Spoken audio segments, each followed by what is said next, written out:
안녕하십니까. 전세계 신 CBN 청취자 여러분, 하나님의 말씀으로 사랑과 행복 전하는 CBN 교과방송의 정수 인사드립니다. 안녕하세요. 우현준입니다.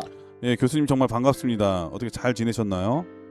네, 잘 지내고 있습니다. 목사님 안녕하시죠? 예, 저는 덕분에 잘 지내고 있는데요. 목사님 뭐 특별한 뭐 사연으로 인도네시아를 지금 방문 중이라고 들었는데 어떤 뭐 사연이 있으신가요? 네, 이번 회기에 대총회를 비롯해서 우리 재림교회 세계교회가 함께 진행하고 있는 원 보이스 27 그 행사에 준해서 제가 사역하고 있는 아이아스가 속해 있는 남아시아 태평양 지회에 3천여 명 이상의 목회자들과 사역자들이 인도네시아 자카르타에 함께 모여서 목회자 협의회를 하면서 네. 함께 선교에 대한 헌신과 또 다짐을 새롭게 하는 그러한 행사에 참여하고 있습니다. 그래서 저는 현재 아이아스 필리핀이 아니고 인도네시아 자카르타에 와 있습니다. 네, 그것도 복음의 열기가 뜨겁죠?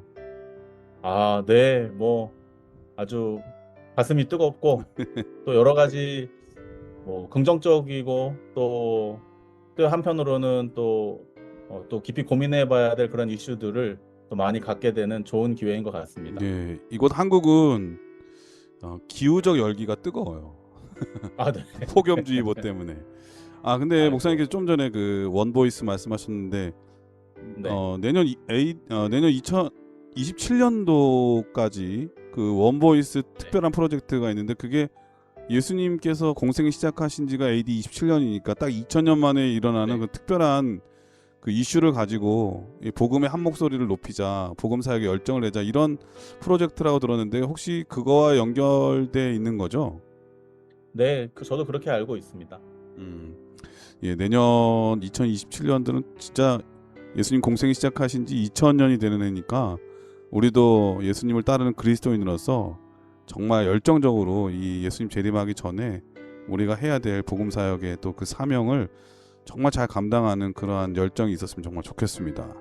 자, 오늘은 네. 고린도 전후서 제 6번째 시간인데 제목은 성령께서 주시는 선물들이라고 하는 제목입니다. 먼저 기억절 말씀을 읽어드리겠습니다.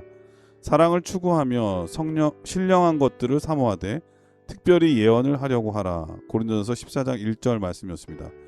자, 이번 제 6번째 고린도전후서 제목은 성령께서 주시는 선물들, 은사겠죠. 어떤 말씀일까요? 네, 우리는 이번 주 고린도전서 12장에서 14장의 말씀을 통해 다양한 성령의 은사, 그리고 그 은사들의 목적과 사용 방법에 대해 공부하게 됩니다. 고린도 교회의 분열로 인해 우리가 공부했다시피 1장에서부터 4장까지 연합에 대해 강조한 바울 사도는 주님 앞에 나와 예배드리는 성도들로서 성전에서의 또 예배에서의 질서가 어떠해야 함을 강조하면서 각자 가진 은사를 자랑할 것이 아니라 그 은사를 주신 주님께 집중하고 또 그 은사의 주 목적인 연합을 위해 협력하며 은사의 가장 합당한 활용법인 사랑을 통하여 연합하라고 권면하고 있습니다. 바울은 이를 통해 교회의 모든 사역들이 사랑 안에서 연합하시는 우리 주님의 사랑의 품성을 반영할 수 있다고 강조하고 있습니다. 다시 말해서 성부와 성자와 성령께서 함께 연합하심으로 인류의 구속사업, 창조사역과 구속사역에 함께 협력하셨던 것처럼 우리 교회도 하나의 이 믿음을 가지고 또 사랑으로 연합하여 각자 받은 은사들을 이 사역을 위해 동참함으로 우리의 사역을 통해 우리 주님의 연합하시는 그 사랑의 품성을 반영할 수 있다는 것을 강조하고 있는 것이죠. 오늘날 우리 교회들 역시 고린도 교회처럼 보이게 혹은 보이지 않게 연합하지 못하는 현실들을 때때로 마주하게 됩니다. 이번 주 교과를 통해 사랑과 연합의 교훈을 공부함으로써 주님께서 그분의 몸 되신 교회를 세우시는데 하나되는 우리 CBN 청취자들의 경험이 있게 되시기를 기도드립니다. 예, 예수님께서는 우리 교회를 각 지체로 표현하면서 예수님 머리로 표현하고 우리 각 지체들로 표현하고 있는데 각 지체들이 할 수 있는 일들이 다양하잖아요. 발이 할 수 있는 거, 손이 할 수 있는 거, 눈이 할 수 있는 거, 코가 할 수 있는 거 다 다른데 이 다른 것들을 통해서 하나님께 영광이 되고 또 이 다른 것들이 하나로 연합되는 이 하나님의 지체드림을 말씀하고 있는데, 오늘 말씀을 통해서 내가 가진 은사들, 내가 가진 이 특별한 재능들을 어떻게 주님을 위해서 쓰게 되고 그것이 어떻게 교회를 하나로 만들게 되는지 오늘 귀한 말씀을 우리 우현준 교수님을 통해서 배워보도록 하겠습니다. 그럼 말씀에 앞서 찬미 듣고 시작합니다. 여기는 말씀의 방송 CBN 코리아입니다.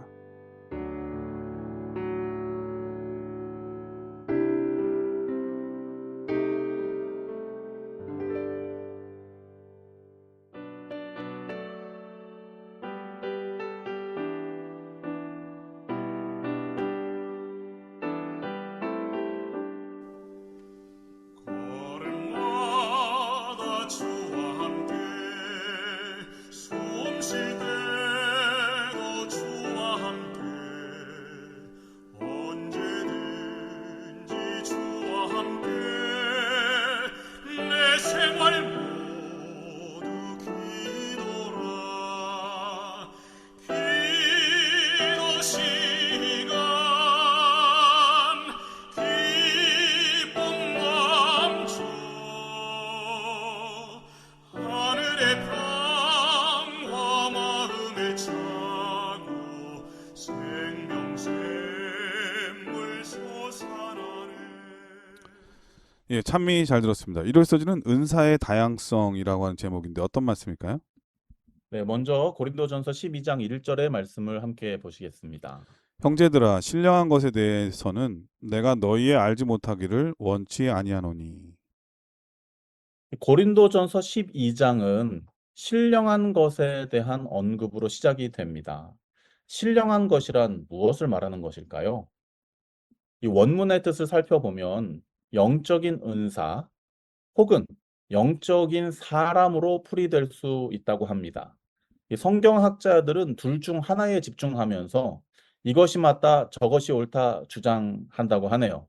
하지만 12장의 목적은 이와 같이 분열되는 것이 아니라 연합을 위해 쓰여진 장임을 기억해야 될 필요가 있습니다. 큰 맥락에서 볼 때에 신령한 것은 영적인 은사와 함께 영적인 사람까지도 포함한다고 볼 수 있습니다. 왜냐하면 영적인 은사는 영적인 사람을 통해 올바로 사용될 수 있기 때문입니다. 이 바울은 고린도 성도들을 형제라고 부르면서 영적인 은사와 이를 사용하는 사람에 대해 잘 알았으면 좋겠다고 호소하고 있습니다. 이를 알지 못하는 것을 원치 않는다라고 말하는 것이죠. 실제로 고린도전서 12장에서는 많은 은사들에 대해 소개하고 있습니다. 그리고 그 은사들은 일반적이지 않습니다. 특별한 은사입니다. 성령의 역사하심을 통해서만 가능한 은사들인 것이죠. 그렇다 보니 어떤 이들은 은사 받음에 대해 자랑스러워하고 이를 넘어서 자신들이 영적으로 다른 이들보다 탁월한 위치에 있다는 착각을 하게 만들기도 합니다. 반대로 영향력 있는 은사를 받지 못한 자들은 자신들의 믿음이 부족한 것이냐 주눅이 들고 또 부러워하기도 하고 또 한편으로는 시기 질투하게 되기도 하는 것이죠. 그러나 바울 사도는 신령한 것을 특정한 자들만 알기를 원하는 것이 아니다라고 말합니다. 형제들 모두가 알기를 원하는 것입니다. 이 뜻은 은사는 모두에게 주어진다는 것을 의미하고 있는 것이죠. 단지 은사는 다양성을 통해 각각 다른 사람들에게 주님의 뜻에 따라 부여된다는 말입니다. 어떤 이들은 생각합니다. 나는 한 달란트밖에 못 받았다. 다른 이들은 찬양의 은사가 있고, 어떤 이들은 말의 은사가 있고, 어떤 이들은 음식 만드는 것, 또 봉사 잘하는 은사, 2달란트, 5달란트 이상의 많은 그러한 달란트들, 또 어떤 이들은 재력과 체력의 축복을 받았는데 나는 아무것도 할 줄 모르고 심지어 부하지도 건강하지도 않다고 생각하게 되죠. 그래서 교회에 덕이 되지는 못한다는, 내가 교회에 덕을 끼치지 못한다는 생각에 낙심하기도 하고 이로 인해 믿음에서 뒷걸음질을 하게 되기도 합니다.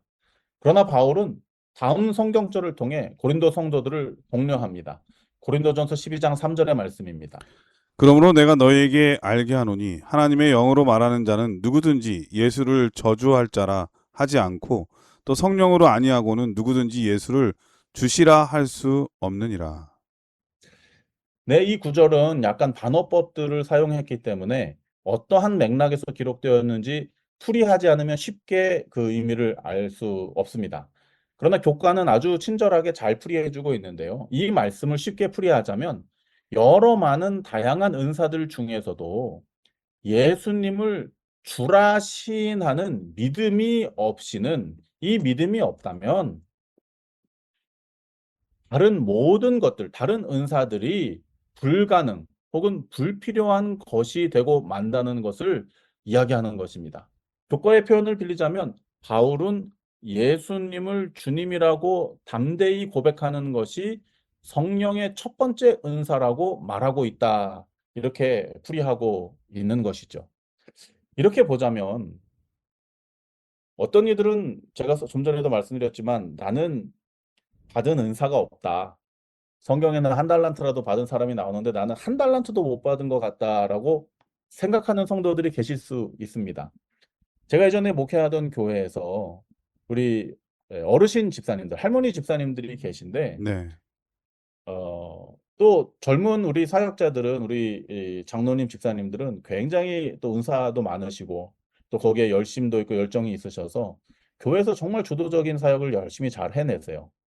그런데 이제 좀 벌써 80이 넘으시고 한 이 고령의 우리 이 할머니 집사님들이 약간 이런 생각을 하시는 거예요. '아 나는 이 교회에서 충만 내고 교회에 부담만 끼치고 교회 하는 일이 하나도 없다.' 이런 말씀을 이렇게 언뜻 하시는 걸 제가 듣고 절대 그렇지 않다는 생각이 들어서 이렇게 말씀을 드렸습니다. "집사님, 집사님이 왜 은사가 없으세요? 집사님 예수님을 믿는 믿음 자체가 가장 큰 은사이십니다. 정말로 집사님처럼 새벽 집회며 화요일, 금요일, 안식일, 정기 집회에 가장 먼저 교회에 오셔서 가장 앞자리에 앉으셔서 열심히 예배에 참여하시고 집사님이 맡으신 그 자리를 지키시는 것이 얼마나 큰 은사요, 교회의 덕이 되고 교회 지도자에게 희망과 용기와 힘을 더해 주는지 모르실 겁니다. 이렇게 말씀을 드렸습니다. 네. 실제로 우리에게 있어서의 정말 중요하면서도 기초적인 은사는 우리가 아무것도 가진 것이 없다 할지라도 주님께로부터 받은 우리 주님을 향한 믿음이 가장 큰 은사라는 것을 기억해야 하는 것입니다. 사실 믿음, 그 로마가 군대가 제일 강했잖아요, 고대에. 네, 근데 로마 군대의 편성을 보게 되면은 이 삼계층이 있는데 제일 네, 젊고 힘 있는 사람들이 맨 앞장에 쓰고요.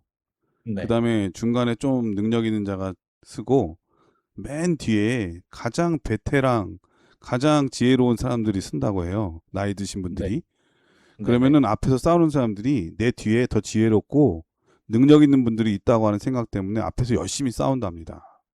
아하, 그 뒤에 계신 것만으로도 그 앞에서 싸우는 사람에게는 엄청난 에너지가 되고 힘이 되는 거죠. 그리고 그렇죠. 예, 든든하게 받쳐주는. 아마 우리 어르신들이 하는 역할이 바로 그런 것들이 아닌가 그런 생각이 들어요. 그렇습니다.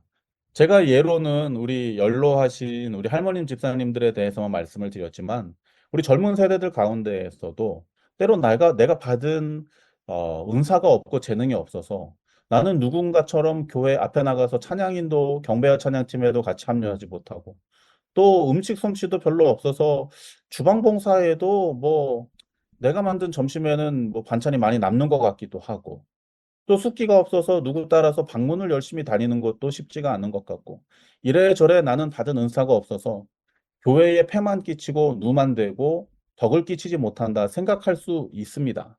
그러나 그것은 성경적인 생각, 예수님의 생각이 아닌 것이죠. 우리는 모두 믿음을 가지고 있기 때문에 믿음이라고 하는 은사를 통하여 교회의 지체가 된 자들이므로 적어도 믿음이라고 하는 강력한 은사를 우리는 갖고 있는 것입니다. 믿음이 없으면 모든 은사를 이해할 수도 또 온전히 활용할 수도 없는 것이죠.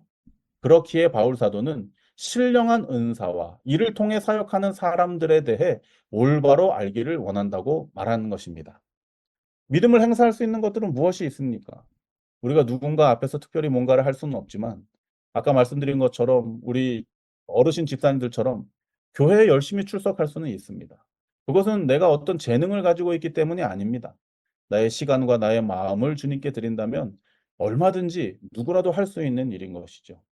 교회에서 어떤 일들을 우리가 함께하고 전도 활동을 하겠다고 사람들을 모집할 때에 앞에 나가서 우리가 진두지휘하고 어떤 지도력을 발휘하지는 못할지라도 함께 참여하여 그들과 함께 서 있고 그들과 함께 앉아 있고 그들에게 손을 보태는 것은 얼마나 우리에게 큰 힘과 또 용기가 되고 또 이 함께 동력하는 일에 큰 시너지가 될까요? 이렇게 생각을 해보게 됩니다. 우리 모두는 믿음으로 주님 안에 한 무리로 모이게 되었습니다. 우리의 믿음 자체가 이미 우리는 성령의 가장 첫째 되는 또 강력한 은사를 받았다는 증거입니다. 이 믿음을 끝까지 지키고 확장시켜 나가는 것이 모든 다양한 은사의 으뜸임을 기억하게 되시기 바랍니다. 예, 일월서지는 은사의 다양성이라고 하는 제목인데 정말 우리 성도님들을 보면은 다양한 은사들이 있으신 것 같아요. 그래서 저런 은사를 가지고 하나님께 영광 돌리는 분들을 보면은 부럽기도 한 그런 생각도 드는데 목사님 말씀하신 대로 어떤 분들은 나는 하나님께 드릴 게 없네. 나는 뭐 특별한 은사가 없네. 이렇게 생각하지만 오늘 목사님 말씀처럼 가장 중요한 은사 중의 은사는 믿음의 은사죠. 그리고 또 성실성의 은사. 내가 지켜야 될 그 기도의 자리, 예배자의 자리를 지키는 것. 이것도 사실은 목회자에게도 큰 힘과 용기가 되고 옆에 있는 그 성도들에게도 상당히 격려가 되고 힘이 될 때가 많죠. 물론 저는 그런 생각이 듭니다. 이 은사의 다양성을 비유를 한다면 이 오케스트라로 비유할 수 있을 것 같아요. 정말 악기가 정말 다양하잖아요. 네. 근데 이 지휘자는 한 사람이잖아요. 지휘자만 같으면은 아름다운 교향곡이 됩니다. 근데 지휘자를 보지 않고 자기 생각대로 하게 되면 완전히 불협화음이 되고 시끄럽게 되고 아름다운 화음이 되지 못하죠. 우리 각자의 좋은 다양한 이 은사도 바로 예수님과 함께 할 때에 덕이 되고 은혜가 되는 것이고요. 그 작은 그 악기라도 그 한 번만 나오는 악기라도 그 자리를 지킴으로써 아름다운 오케스트라 연주가 되고 교향곡이 된다고 하는 것 우리 모든 성도들이 꼭 기억해 주셨으면 좋겠습니다. 월요일 소지가 그 얘기인 것 같아요. 다양성을 통한 연합이라고 하는 제목인데 어떤 말씀일까요? 네, 고린도전서 12장 8절에서 10절의 말씀을 함께 보시겠습니다. 어떤 이에게는 성령으로 말미암아 지혜의 말씀을, 어떤 이에게는 같은 성령을 따라 지식의 말씀을, 다른 이에게는 같은 성령으로 믿음을, 어떤 이에게는 한 성령으로 병 고치는 은사를, 어떤 이에게는 능력 행함을, 어떤 이에게는 예언함을, 어떤 이에게는 영들 분별함을, 다른 이에게는 각종 방언 말함을, 어떤 이에게는 방언들 통역함을 주시나니. 네, 감사합니다. 여기 보면 우리가 좀 전에 일요일 교과를 통해서 이야기 나눴듯이 성령으로 믿음을이라고 해서 은사 중에 하나가 믿음의 성령으로 말미암은 믿음이 포함되어 있음을 우리가 확인하게 됩니다. 근데 그 외에도 다양한 은사들이 지금 소개되고 있죠. 고린도전서 12장은 은사에 대한 장임이 분명합니다. 그러다 보니 우리는 다양한 은사들에 주목하게 되는 것이죠. 마치 어린아이들이 이 선물을 받을 때 자신이 받은 것보다 옆에 친구가 무엇을 받았는지 더 큰 관심을 갖고 비교해 보죠. 그리고 내 거보다 남의 것이 더 좋아 보이거나 커 보이면은 분명히 내 손에 선물이 들려 있음에도 불구하고 행복해하지 않는 경우들이 있습니다. 이 교회 내의 성도들 역시 누구의 은사가 더 큰지, 누구의 은사가 더 초라한지 이러한 비교를 통해 은사의 본래 목적을 상실하고 마는 경우들이 있는 것입니다. 이게 바로 고린도 교회가 그런 현실에 처해 있는 것이죠. 그러나 은사는 개인의 유익이나 자랑을 위한 것이 결코 아닙니다. 신령한 것, 즉 성령의 은사와 그 은사를 받은 사람들에 대해 잘못 알고 있는 고린도를 향해 바울 사도는 그들의 영적 시각이 바로 잡히기를 간구하는 것입니다. 그래서 그들로 다양한 은사들에 집중하는 그들의 시선을 들어서 이 은사들이 누구에게서 왔으며 무엇 때문에 주어졌는지를 주목하라고 강조하는 것입니다. 고린도전서 12장 4절에서 6절은 그래서 다음과 같이 바울이 기록하고 있습니다. 은사는 여러 가지나 성령은 같고 직임은 여러 가지나 주는 같으며 또 역사는 여러 가지나 모든 것을 모든 사람 가운데서 역사하시는 하나님은 같으니. 네, 감사합니다. 목사님께서 오케스트라의 예를 들어주신 것처럼 오케스트라의 어떤 파트 하나라도 빠지면 안 되죠. 그래서 각각의 다양한 기능들이 있습니다. 그런데 그 오케스트라가 연합되어서 하나의 음악을 완벽하게 연주하려면 반드시 한 명의 지휘자를 따라야 하는 것입니다. 고린도 교회의 각양 은사에 대해서 서로가 내 은사가 크다, 내 은사가 부족하다, 작다 비교하면서 교회 내에 분열이 일어나는 현상을 보면서 바울 사도는 은사는 원래 그런 목적으로 주어진 것이 아니야라고 이야기하고 있죠. 그러면서 기억해야 될 것, 좀 전에 우리가 읽은 성경절을 통하여 반드시 기억해야 할 확실한 세 가지 진리, 이 은사의 바탕을 둔 세 가지 진리를 발견하라고 호소합니다. 첫 번째, 은사는 교회의 직임과 사역을 위해 주어진 것입니다. 결코 개인의 유익이나 자랑을 위함이 아닌 것이죠. 교회의 일원이 됐다면, 교회의 일원이 되기 전에 내가 음악을 잘했다, 노래를 잘 불렀다, 그러면 개인의 영달과 영광을 위해 그 노래 잘하는 재능을 쓸 수 있습니다. 그러나 내가 머리 되시는 그리스도 안에서 몸 대신 교회의 일원이 되었다면 그 재능은 나의 재능이 아니요 성령을 통하여 내게 주어지신 것으로서 내 개인의 유익이나 자랑을 위한 것이 아니라 교회에 맡은 직임과 그 직임을 통하여 이루어지는 사역을 위해 사용돼야 한다는 것을 기억해야 합니다. 두 번째는 은사와 직임 그리고 사역은 모두 하나님으로부터 비롯되었다는 사실입니다. 즉 은사는 성령을 통해, 직임은 교회 되시는 그리스도, 사역은 아버지의 역사하심을 통해 이루어진다는 것을 바울 사도는 강조하고 있는 것입니다. 마지막은 이 은사의 목적이 교회의 연합을 위함이며 이를 통해 주님의 품성을 반영해야 한다는 것입니다. 이 세 가지 진리 중에 은사를 받은 내 자신이 드러나는 부분은 어디에도 찾아볼 수 없습니다. 이 진리에는 인간의 어떤 우위나 자랑도 들어갈 틈이 없는 것이죠. 또한 반대로 그렇지 못하다고 해서 불평하거나 불만을 가질 이유도 전혀 없습니다. 어떤 이들은 나는 왜 다른 이들보다 적게 받았을까? 나는 저 사람의 은사가 더 좋아 보이는데 불평을 갖고 예, 불만을 갖고 불평을 할 수 있습니다. 그러나 성경은 분명하게 이렇게 이야기하고 있습니다. 고린도전서 12장 11절입니다. 이 모든 일은 같은 한 성령이 행하사 그 뜻대로 각 사람에게 나누어 주시느니라. 은사의 나누어 주심은 우리의 바램이 아니라 주의 성령의 뜻에 의해 이루어지는 것이라고 이야기하고 있습니다. 우리가 이 사실을 믿어야 합니다. 그렇게 믿을 때에 나는 2달란트, 5달란트 못 받았으니 감추어 두고 말지 하는 마음이 아니라 나 같은 연약하고 부족한 죄인에게라도 1달란트라도 주신 것이 얼마나 감사한 것인지를 깨닫고 주신 그 은사에 따라 충성을 다하며 그리스도의 몸 되신 교회의 유익과 연합을 위해 기쁜 마음으로 헌신하게 되는 것입니다. 오늘 우리는 교과를 통하여 다양성을 통한 연합이라는 교훈을 얻게 되었습니다.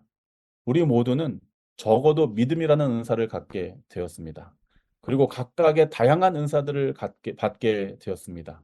이것은 우리의 선택이 아니라 성령께서 뜻하셔서 나누어 주신 것입니다.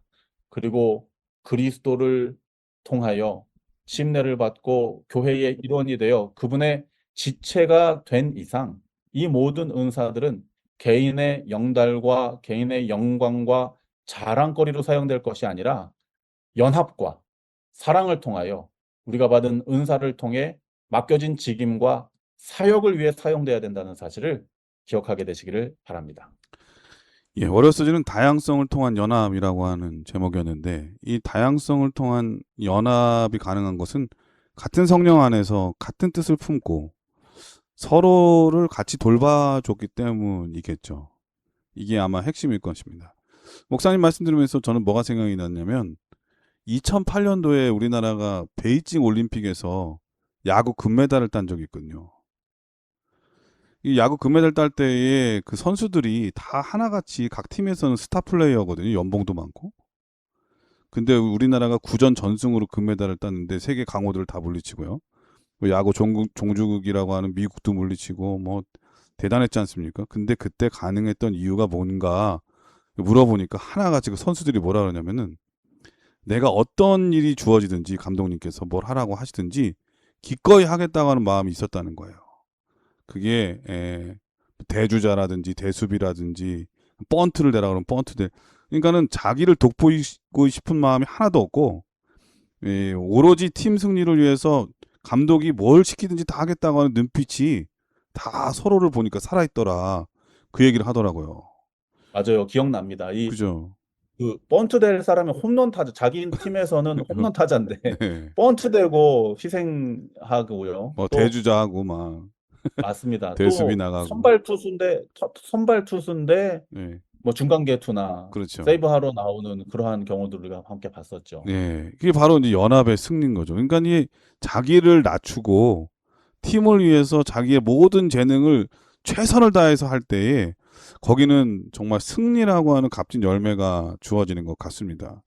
우리 교회가 원하시는 것이 그런 것들이겠죠. 우리 각자 각양 은사가 다 다른데 이런 모든 것들이 나만 돋보이기 위해서가 아니라 예수 그리스도의 영광을 위해서 자기를 낮추고 하나님께서 시키시는 일을 기꺼이 행할 때에 우리는 그 안에서 같은 하나님 안에서 같은 성령님으로 같은 주를 섬기면서 하나가 될 수 있다고 하는 것을 말씀해 주셨습니다. 화요일서지는 더 좋은 길이라고 하는 제목의 말씀인데 어떤 말씀일까요? 우리는 일요일, 월요일 교과를 통해 다양한 은사가 성령의 뜻대로 모든 이들에게 주어지며 이는 개인의 이익이 아닌 교회의 연합과 이를 통한 주님의 품성을 드러내는 데 그 목적이 있음을 배웠습니다. 오늘 우리는 고린도전서 13장의 교훈을 통해 그렇다면 우리는 받은 은사를 어떻게 목적에 맞게 바로 사용할 수 있는지 배우게 됩니다. 고린도전서 13장 1절에서 3절의 말씀입니다.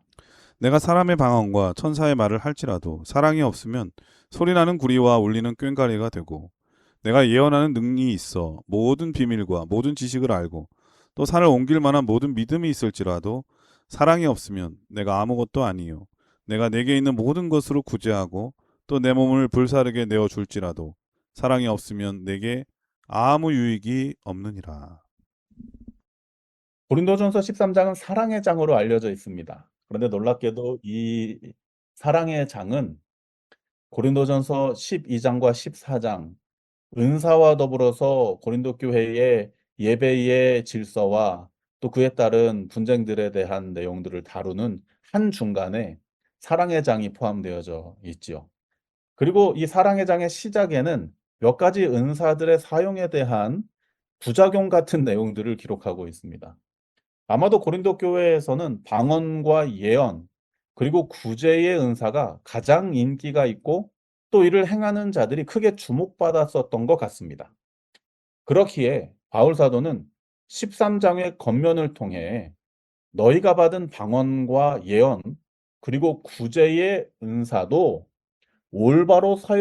올바른 방법으로 사용되지 않으면 꽹과리의 울림이요. 심지어 아무것도 아닐 뿐만 아니라 유익이 없다, 오히려 해롭다라고 말합니다. 다시 말해서 시끄럽기만 하고 어떤 존재감도 없으며 아무짝에도 쓸모없다는 말이죠.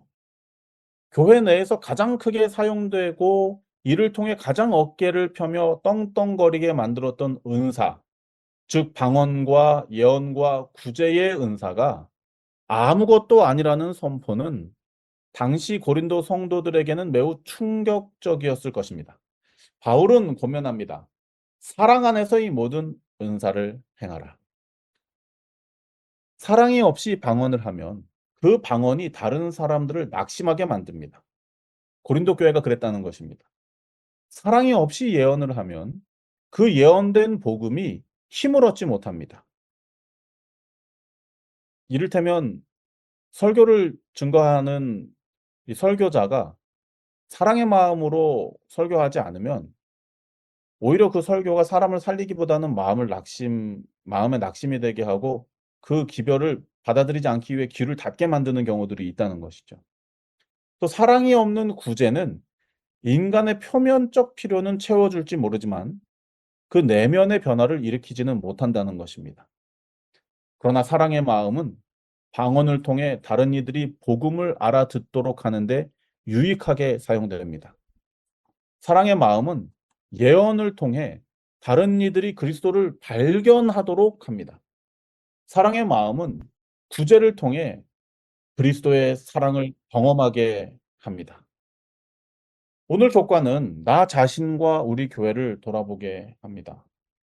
우리가 교회에서 사역하는 그 모든 동기에 그리스도의 강권하시는 사랑이 자리 잡고 있는지 살펴보게 하는 것입니다. 사랑을 통한 은사는 교회를 그리스도 안에서 하나 되게 합니다. 그러나 사랑이 없는 은사는 열심을 내면 낼수록 교회를 분열로 이끌어 갑니다. 반면에 어떤 이들은 사랑이 가장 중요하기 때문에 방언도 예언도 구제도 중요하지 않다고 주장합니다. 그러나 바울은 이러한 은사들이 결코 무용지물이 아님을 강조하기 위해 이런 표현들을 한 것이 아닙니다. 예언도 방언도 구제도 성령의 은사인 것입니다. 이 당시 국제사회였던 고린도에서 방언, 즉 외국어는 복음 전도의 가장 큰 도구가 되었습니다. 예언 역시 복음 전도의 핵심적인 내용을 형성하는 데에 필요한 부분이기 때문에 이 내용을 제공하는 것으로서 없어서는 안 될, 복음 사역에 없어서는 안 될 은사였죠. 이와 더불어 입으로만 하는 전도가 아닌 실천과 나눔으로 사람들을 주님께로 인도하는 구제야말로 얼마나 요긴하게 사용되었을까, 가장 중요한 은사 중에 하나였다라고 생각이 됩니다. 실제로 고린도전서 13장에 표현된 사랑은 어떤 정의나 본질 혹은 상태에 대한 설명이 아닌 사랑에 대해서 본질이나 어떤 정의나 상태를 이야기하는 것이 아니라 실천적인 부분을 집요하게 강조하고 있습니다. 바울은 총 7개의 동사를 통해서 사랑이 어떻게 움직여지는지 오래 참고 친절하며 기뻐하고 용서하고 이것은 모든 것을 참으며라는 표현을 용서로 표현한 것입니다. 또 믿고 바라고 견디는 것이 사랑이다. 이 사랑은 동사라고 이야기합니다. 반대로 8개의 동사를 통해서 시기하지 않고 자랑하지 않고 교만하지 않고 무례하게 하지 않고 자기 이익을 구하지 않고 성내지 않고 앙심을 품지 않고 불의를 기뻐하지 않는 이렇게 하지 않는 동사를 통하여 사랑이 어떻게 구현되는지를 이야기하고 있는 것입니다. 이 모든 것은 사랑이 명사가 아닌 동사임을 명확하게 드러내고 있죠. 바울의 권면은 정확합니다. 당시 그렇게 우러러 배웠던 예언도 교회 안에서는 더 이상 드러나지 않습니다. 방언 또한 강조되지 않습니다. 오늘날을 이야기하는 것이죠. 그 시기에 필요로 되었던 은사들이 오늘날의 상황에 절실하게 필요로 되지는 않기 때문입니다. 그러나 그 은사들을 빛나게 하고 또 용도에 맞게 사용하게 했던 그리스도의 사랑은 지금까지도 오늘날의 교회와 성도들을 하나로 연합시키며 그들의 사랑과 사역의 원동력이 되는 것입니다.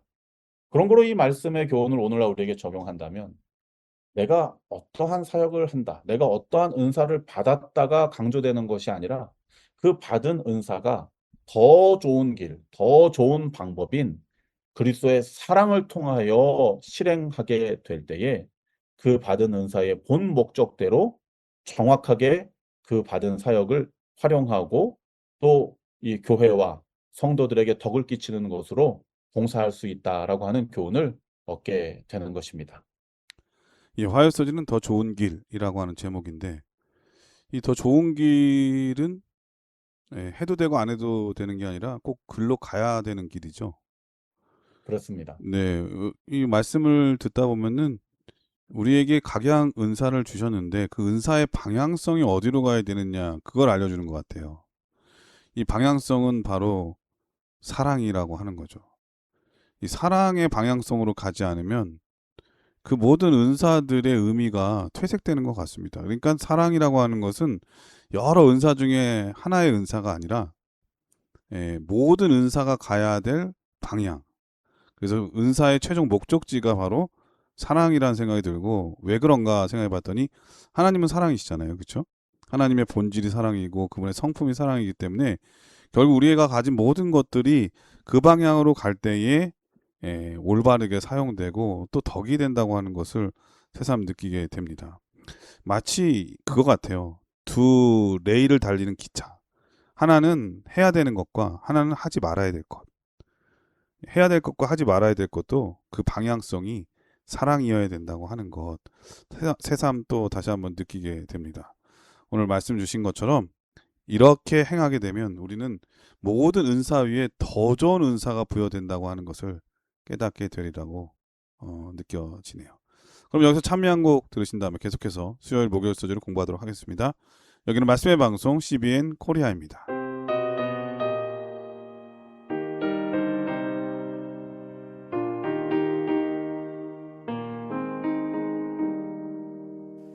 내가 지금 사는 곳 주의 크신 은혜요 주를 믿게 된 것은 더욱 크신 은혜라 넘치는 주의 사랑 놀라운 주의 은혜 날마다 경험하며 주께 감사합니다. 수요 소지는 방언의 은사라고 하는 제목인데요. 어떤 말씀일까요? 수요일 교과는 사랑 없이 외쳐진 방언이 얼마나 잘못 사용되었는지 가르쳐 줍니다. 고린도전서 14장 4절과 6절의 말씀입니다. 방언을 말하는 자는 자기의 덕을 세우고 예언하는 자는 교회의 덕을 세우나니 그런즉 형제들아 내가 너희에게 나아가서 방언을 말하고 계시나 지식이나 예언이나 가르치는 것이나 말하지 아니하면 너희에게 무엇이 유익하리요. 감사합니다. 이 사랑이 없는 방언은 자기의 덕을 세우는 데 사용되었습니다. 이게 무슨 얘기입니까? 그것은 교회 안에서 자랑거리가 되었고요. 자기를 높이는 도구가 되었습니다.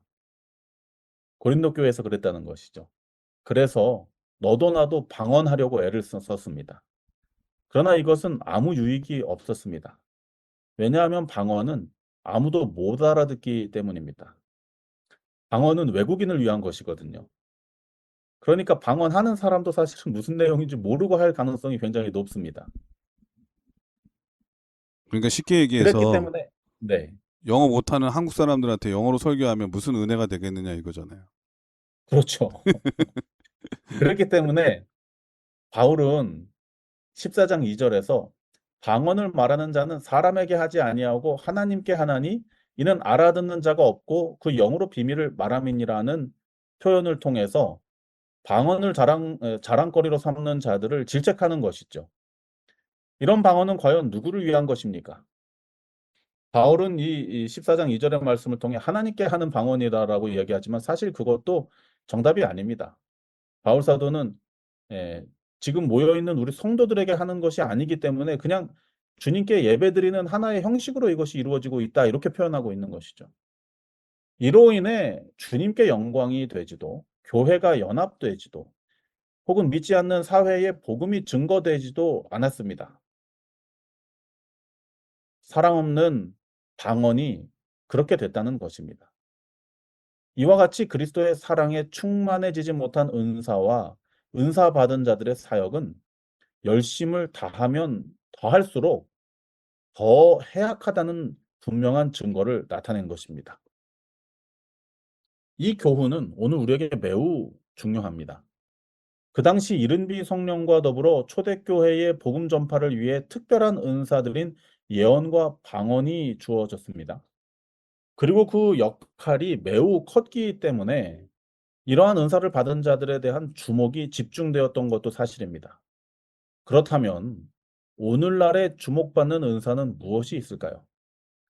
교회에서 예배나 사역을 통해 주로 드러나는 것들은 아마도 음악이나 언변, 혹은 가르치는 것이나 탁월한 리더십 등이 그럴 수 있을 것입니다. 이제 우리는 오늘날의 상황에서 이러한 은사들을 어떻게 이해해야 할까요?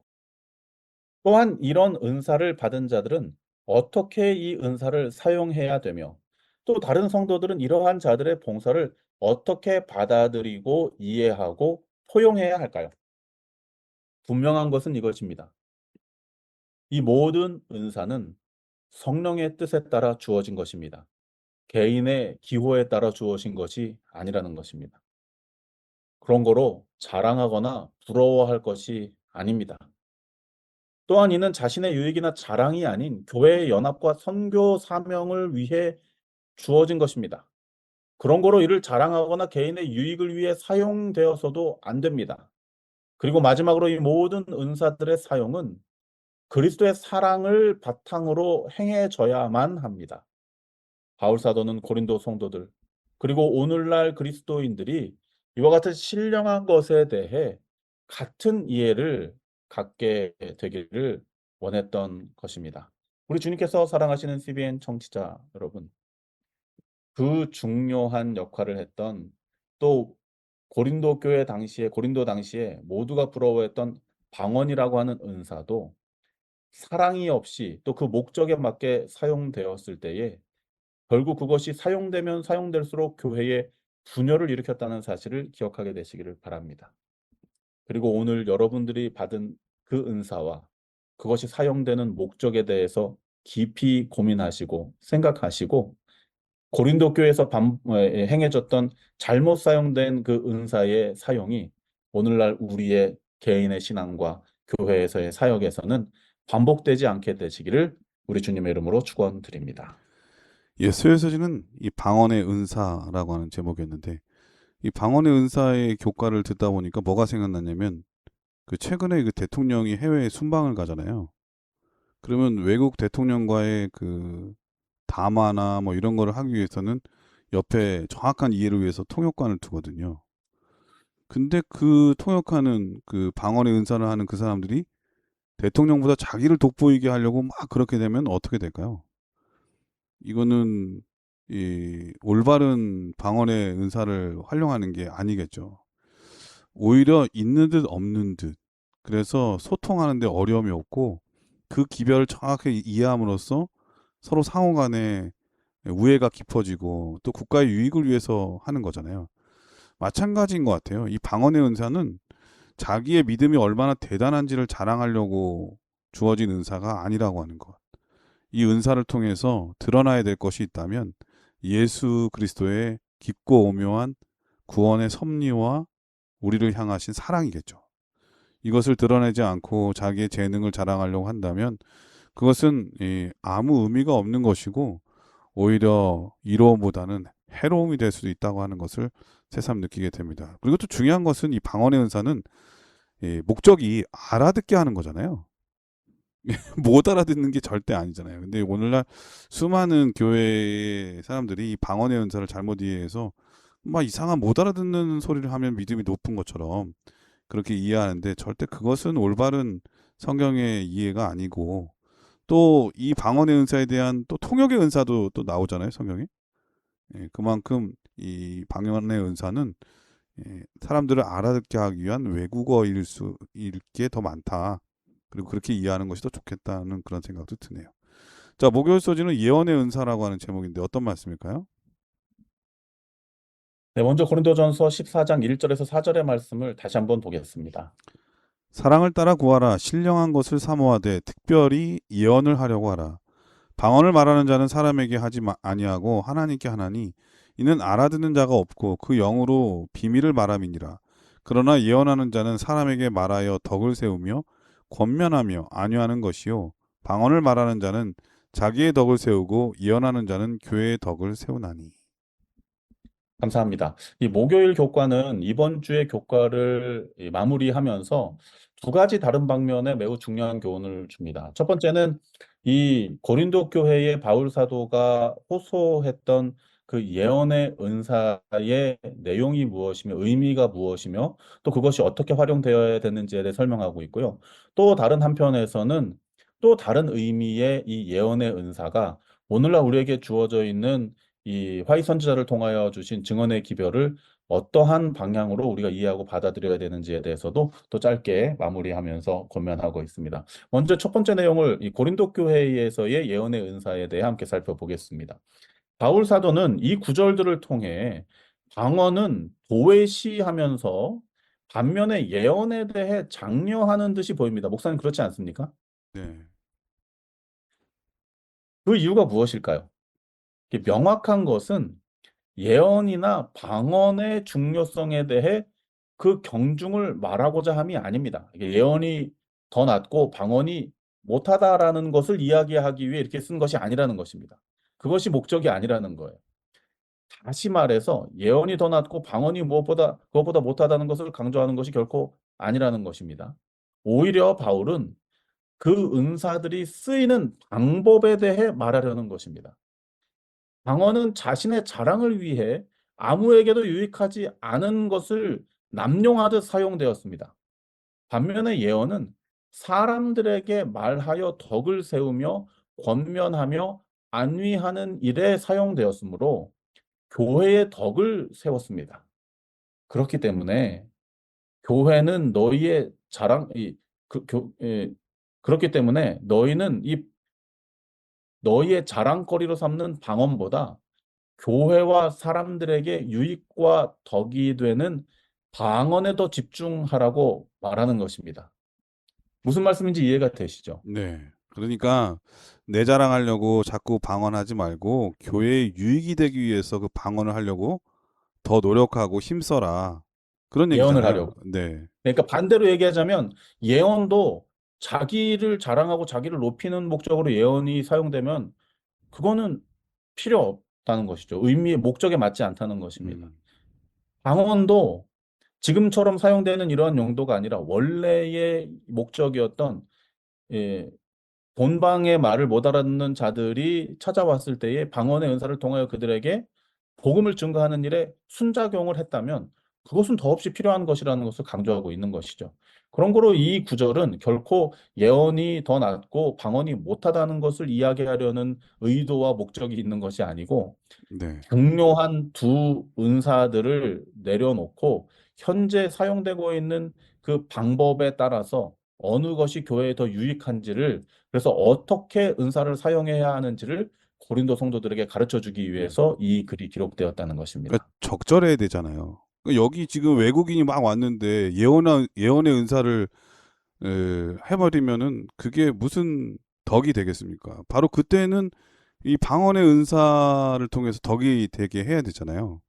그렇죠. 그리고 또 믿음이 흔들리고 있는 이런 사람들에게는 이 예언의 방언의 은사보다는 예언의 은사를 통해서 그 예언의 말씀을 통해서 진리를 확실하게 붙들 수 있도록 해주는 것. 그게 또 꼭 필요한 그런 이 은사거든요. 그러므로 우리가 가진 그렇습니다. 은사를 시적절하고 필요적절하게 주를 위해서 쓸 수 있는 사람들. 그게 바로 준비인 것 같아요. 그렇습니다. 여기서 우리가 한 가지 문맥적으로 이해하고 넘어가야 될 점이 또 하나 있습니다. 이 수요일 교과에 목사님께서도 잠깐 말씀하셨지만 수요일 교과의 주제였던 방언이 오늘날 타 교단들에서 하는 그 알아들을 수 없는 괴상한 소리들을 말하는 것이 아님을 우리가 확신해야 합니다. 확실히 알아야 합니다. 이는 복음 증거를 위한 외국어였던 것이죠.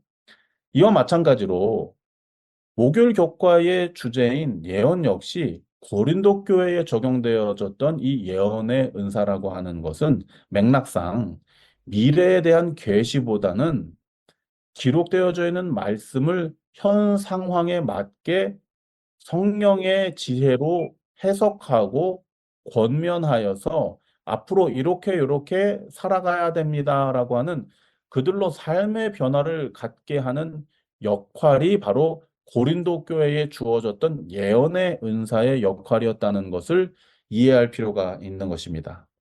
이 방언의 주된 역할이 사도행전 2장에서 외국어를 통하여 복음을 증거하는 것임을 성경이 명확히 하고 있듯이 초대교회의 예언은 사도행전 15장 32절에 기록된 대로 당시 선지자로 부름을 받았던 자들의 주된 역할이 여러 말로 형제를 권면하여 굳게 하는 것이었음을 확인하게 됩니다. 그런 거로 고린도 교회에서 말하는 방언과 예언은 오늘날 교회에서는 다른 말로 하자면 통역하는 능력과 그다음에 조금 난해하고 어려운 잘 이해되지 않는 성경과 진리들, 교리들을 성령의 지혜로 잘 풀어내어서 사람들에게 권면해주고 지도해주고 성경을 가르쳐주고 또 설교를 통하여 방향을 제시해주는 것이 오늘날로 우리가 이해할 수 있는 방언의 은사와 예언의 은사라고 생각할 수 있겠습니다. 이 또 교과에서는 한 걸음 더 나아가서 제가 서두에 말씀드렸듯이 우리가 이해하고 있는 예언, 앞날에 대한 계시에 대해서도 교과는 또 저희에게 이야기해주고 있는데요. 이 고린도 교회에 주어졌던 특별한 은사들이 그 시대에만 국한된 것이 아니라 마지막 때까지도 유효함을 말해주고 있습니다. 특별히 예언하는 은사는 마지막 시대를 위해 타잇 선지자에게 내려졌다는 사실을 우리는 믿음으로 받아들이고 있습니다. 바울 사도는 예언에 대해 다음과 같이 권면을 하고 있죠. 고린도전서 14장 29절입니다. 예언하는 자는 둘이나 셋이나 말하고 다른 이들은 분별할 것이요. 그렇습니다. 예언은 다른 이들로 분변하게 되어져 있습니다. 예언한 자의 예언이 정말 주님의 영을 통하여 주어진 것인지를 다른 여러 사람들이 함께 머리를 모아 살피고 분변해야 한다는 것입니다. 이는 오늘날 우리가 엘렌 화이트 선지자를 통하여 주어진 이 증언의 기별들을 검증하는 네 가지 이 예언의 시금석으로 오늘 우리가 확인하게 되죠. 교과에서도 이 네 가지 시금석을 우리에게 다 설명하고 있는데요.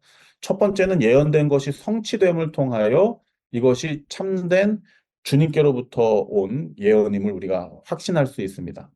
두 번째는 이미 주어진 다른 선지자들의 예언과 기별에 이 예언이 일치하고 있는가. 다시 말해서 성경과 일맥상통하게 성경과 이 대치되지 않은 이 같은 방향으로 기별이 주어졌는가. 이것 또한 역시 중요하다는 것이죠. 세 번째는 이 예언의 신이 그리스도의 신이기 때문에 그리스도께서 부활 승천하시면서 약속하신 것이 바로 이 예언 또 이 성령의 역사하심이기 때문에 성령을 통하여 우리에게 주시는 그리스도에 관한 계시가 예수 그리스도를 전적으로 지지하고 인정하고 있는가? 그리스도의 성육신하신 그분의 특질을 인지하고 인정하고 있는가? 이것이 예언의 기별에 있어서 또한 매우 중요한 이것을 검증하고 분별하는 시금석이라는 것입니다. 마지막으로는 그 예언의 은사를 받고 예언을 우리에게 기별로 전달한 그 매개체인 선지자의 삶의 열매가 어떠하느냐? 이것이 마지막 예언의 우리 예언을 분별하는 데 매우 중요한 마지막 시금석이다. 이렇게 우리는 믿고 받아들이고 있고 이것이 우리의 교리 중에 하나이고 또한 이것이 교과에서 오늘 우리에게 알려주고 있는 성령의 은사 중에 하나인 예언의 은사를 우리가 어떻게 또 분별하고 검증하고 받아들여야 되는지 설명하고 있는 것입니다. 오늘 우리에게 주신 이 예언의 은사에 대한 권면, 고린도 교회에 적용되었던 예언의 은사, 또 오늘날 우리에게도 여전히 적용되고 있는 이 예언에 대해서 우리가 어떠한 마음가짐으로 이것들을 받아들이고 또 그리스도의 교회와 성도들의 덕을 세우기 위해 어떻게 활용돼야 되는지 우리는 함께 배우게 되었습니다. 예, 목요서지는 예언의 은사라고 하는 제목이었는데 이 예언의 은사의 목적도 자기를 드러냄이 아니라 목사님 말씀하신 대로 교회의 덕이 되고 이 하나님께서 주신 기별을 잘 이해하는데 그 덕이 될 수 있어야 하지 않겠습니까? 특별히 우리 재림교회는 예언의 은사에 대해서 특별히 존중함을 많이 갖는 것 같아요. 그만큼 우리 교회의 가장 중요한 핵심 기별이 예언의 기별이기 때문에 그렇겠죠. 그렇기 때문에 예언의 말씀을 하는 그 사람들은 더더욱 오늘 말씀을 귀 기울여서 겸손해야 될 것 같고요. 또 듣는 우리들은 목사님께서 마지막 부분에 말씀하신 것처럼 분별하는 은사를 잘 키워야 될 것 같습니다. 예언의 은사를 잘못 해석해서 결론이 예수 그리스도가 아닌 것이 되게 되면 정말 큰일 나잖아요. 이 진리의 기별을 바르게 이해할 수 있는 것, 그 분별의 은사가 우리 모든 성도들에게 잘 주어졌으면 정말 좋겠다는 생각이 들고요. 이 모든 은사를 통해서 드러나야 될 것이 있다면 바로 예수 그리스도의 성품과 또 그분께서 주시는 진리의 말씀, 또 때가 가까울수록 우리가 이 말씀을 분별해서 우리의 마음을 준비하는 것, 그게 또 가장 중요한 부분이 아닌가 그런 생각이 듭니다. 목사님께서 이번 교과를 간략하게 정리해 주시고 기도하고 마치도록 하겠습니다.